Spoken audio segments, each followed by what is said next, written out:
Oh dear. Oh, it's 6 o'clock in the morning. I should be getting up again. In reality, I'm about to make a video having drunk an entire bottle of wine while researching the video, and what was supposed to be a short video has turned into a long video, but it's a very interesting video, so that's fine. The video is about haze effects used in the theatre industry. And while the very first theatre haze effects were literally just burning the stuff to create smoke, they evolved, and once they had lighting that was suitable for creating a haze effect to show the beams of light cutting through the air, they went on to chemical means of creating fog, and then they went on to, well, more chemical means. Let's cover the other chemical means later. So there used to be this thing you could buy off the shelf called a heater cone. And the heater cone basically screwed into a lamp holder and had bare heating elements wrapped around a ceramic form, which means that if you screwed it into a live lamp holder, you were screwed, literally, because the whole thing was live. Oh, I should mention, the inside the cone was hollow, and it was used for not just a source of heat, but it was also used for heating chemicals like ammonium chloride. Let me introduce you to ammonium chloride. You can buy this on eBay. It's a very common chemical. It has loads of uses. It can be used to clean your soldering iron because it has a sort of flux effect. It can also be used in Leclanche cells as the electrolyte under the name sal ammoniac, and is also used in parts of Europe to make the most unbelievably unpleasantly salty licorice sweets imaginable under the name of sal ammoniac. So ammonium chloride, lots of uses. However, the one we're interested in is heating it up to create haze. I have created other video sections to show you, but let's start off with, while I was sober, I should say. But let's start off with these awful devices from eBay. What's so awful about them? Well, they're sold as heaters for terrariums. You know, you want to put your snakes and lizards in a glass tank and you want to give them a warm spot. So this one here is rated at 25 watts, which is unfortunate because when I tested it, it actually tested at 70 watts, which is over well, not quite over 3 times. It's roughly 3 times its stated value. This is a 50 watt one, and it tested at 90 watts, which is almost double its rated value. And this one is a 100 watt one, which tested at 95 watts. So these things are what you get when you buy things from China, which on eBay, which is basically China's dumpster. And they bypass all the safety regulations and testing regulations, but that's a minor technicality. Watch this.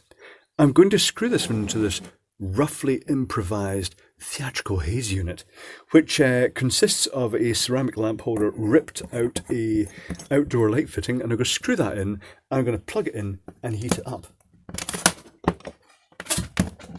So this is sal ammoniac, ammonium chloride, and when you heat it up, what's the word? Is it sublimates? It splits into 2 vapors. It gives off a vapor of hydrogen chloride and ammonia.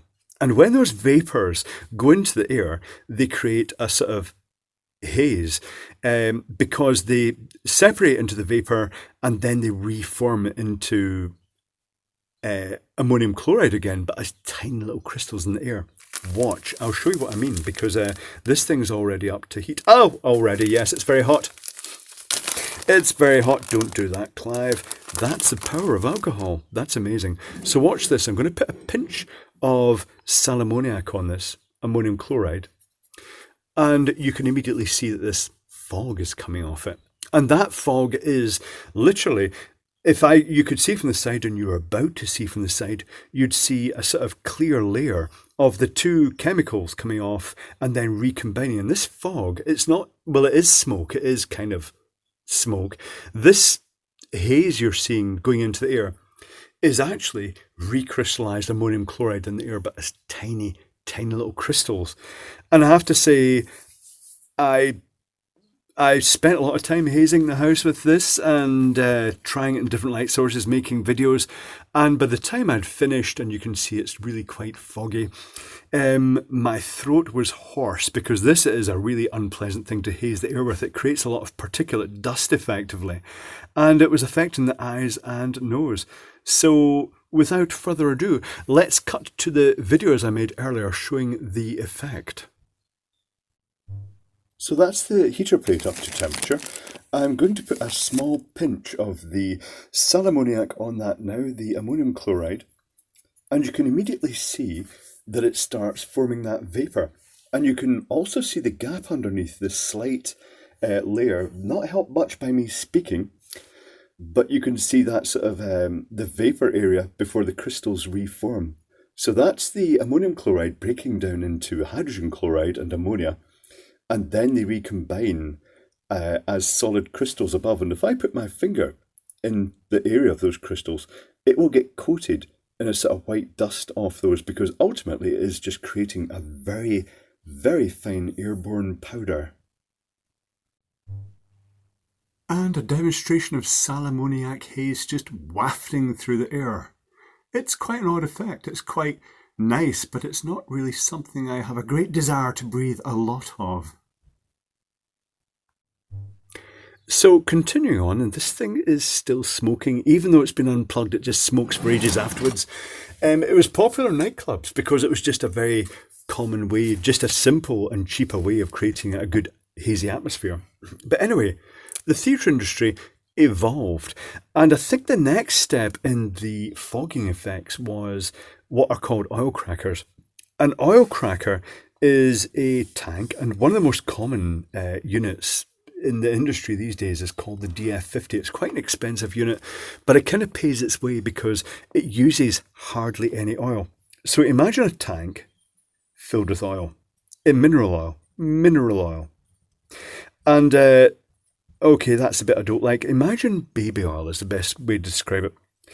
And imagine some air stones lying in the bottom of that with some pipes going up to a manifold and a compressor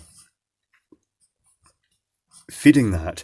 And if you can imagine a fish tank with all the tiny bubbles going up to the top from the air stones, but with oil, so therefore not suitable for fish at all, then that's more or less what you get.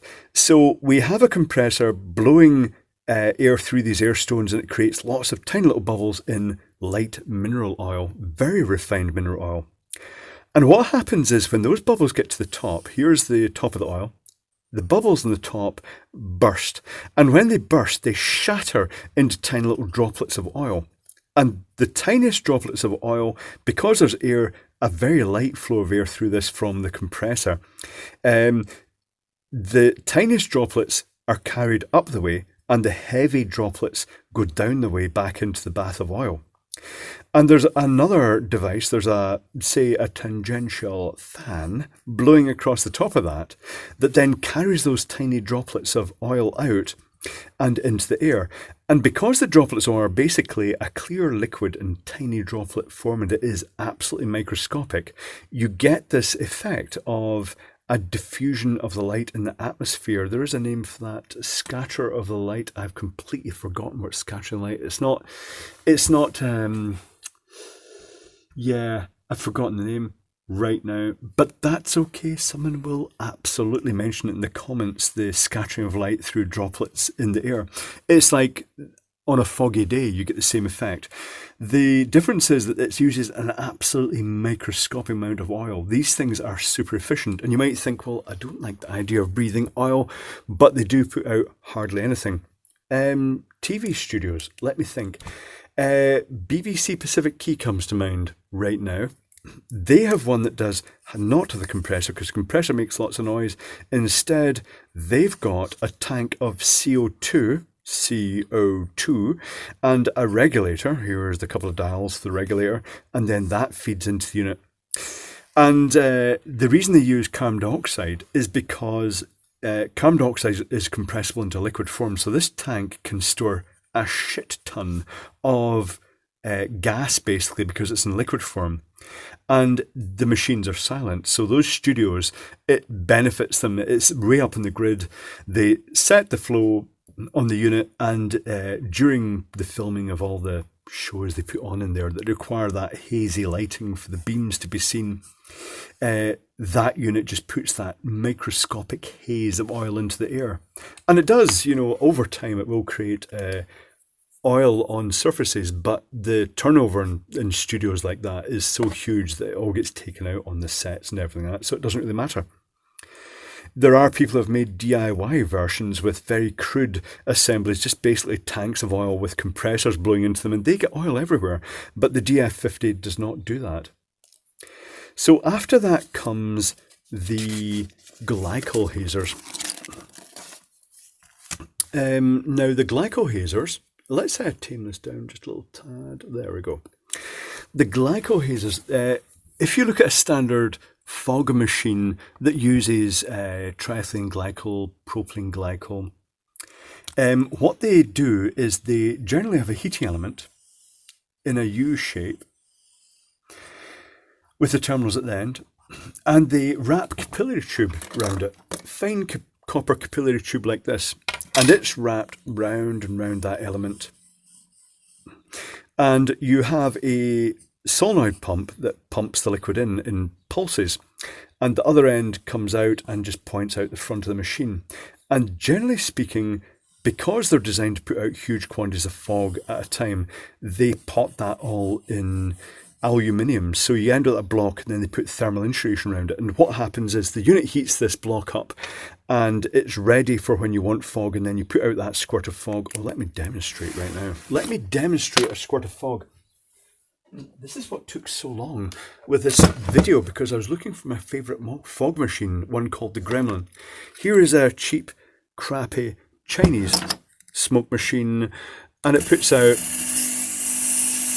fog and changes colour, but it's designed to put out huge quantities of fog. Okay, now the atmosphere is even more contaminated.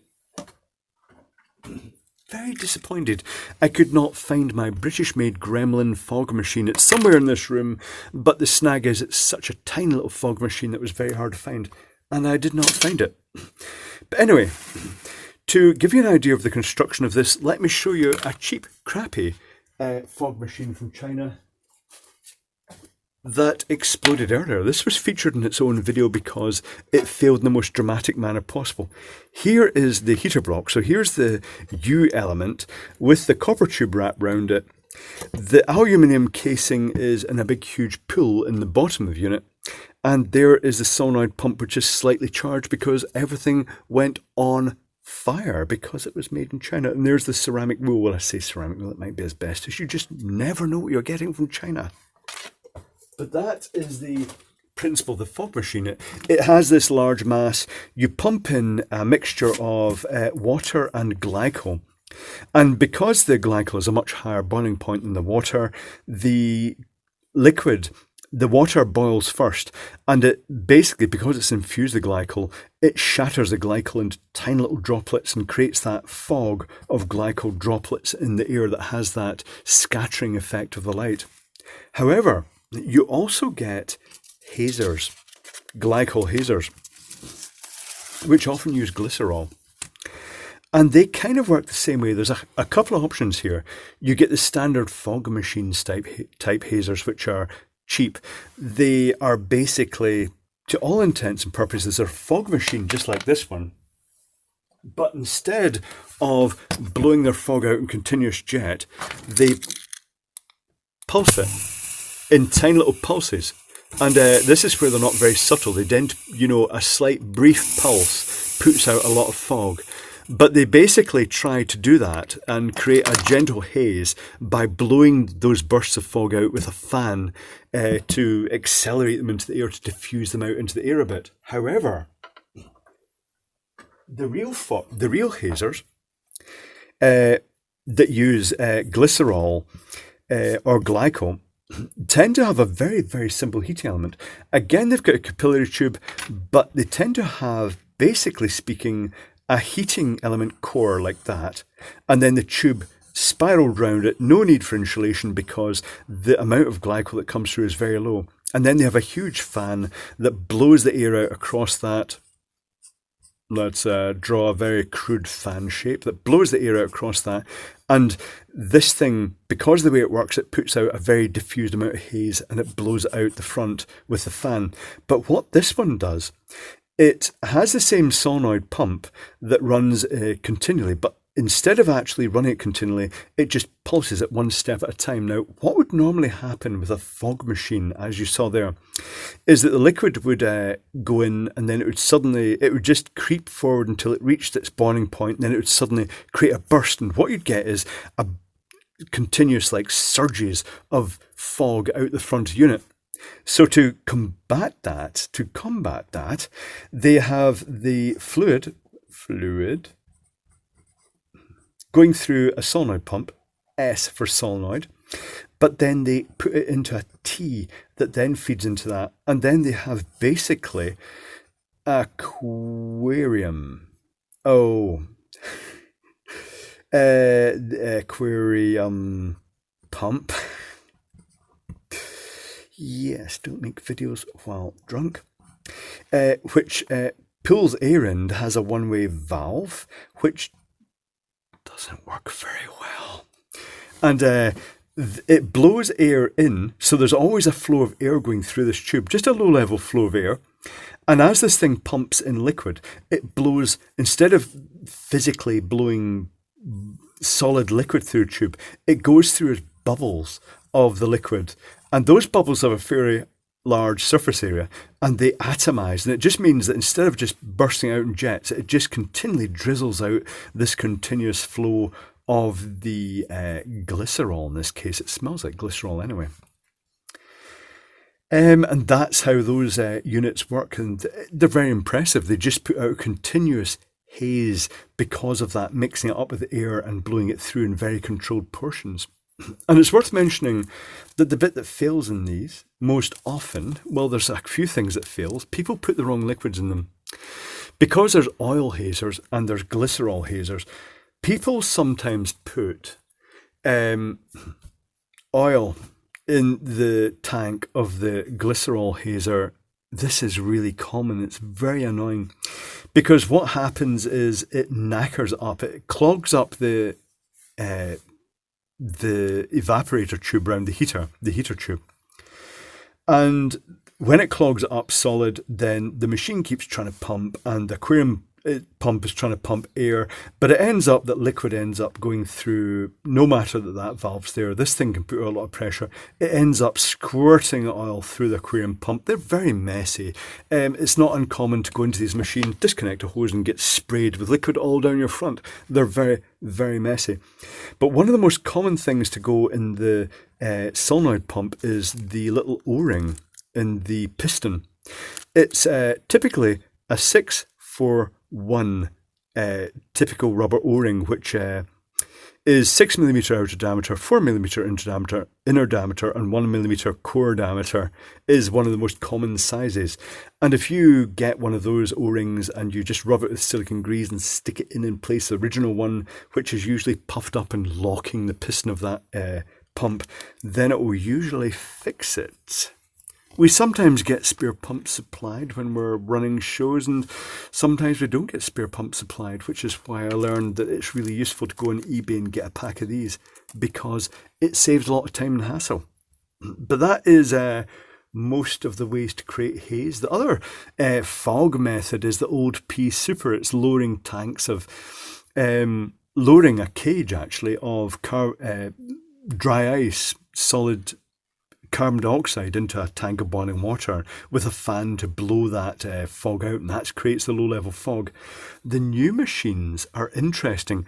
They're like a traditional smoke machine, but they blow the glycol, the atomized glycol, through atomized water using ultrasonic humidifier blocks that you'd normally find used in large clusters for pools to create that sort of atomized water effect.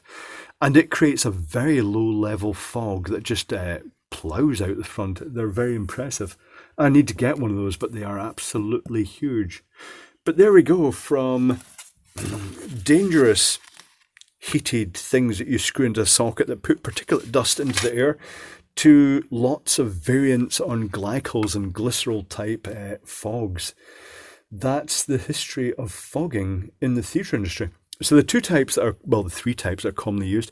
If you go to a nightclub, it's almost certainly propylene, triethylene, butylene type glycos that are used in these, with a mixture of water that are used in the fog machines, much like vaping.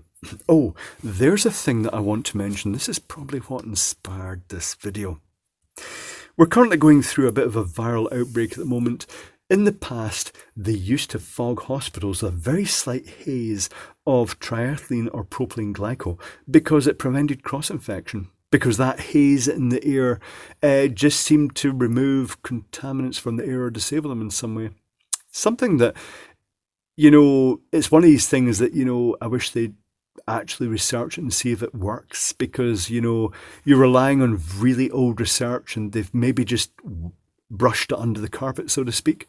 But that's worth mentioning. It makes me wonder if a nightclub with the air continually hazed with what is basically the same glycols that are used in vapes, I wonder if that actually prevents cross-infections between people at the club. I just thought I'd throw that into the mix. But the other one is the glycerol, the traditional glycerol used in these hazers, and of course the oil haze, which is used in specialist applications where you've got good control of the airflow. But that's it. The history, the drunken history of theatrical fog in a nutshell.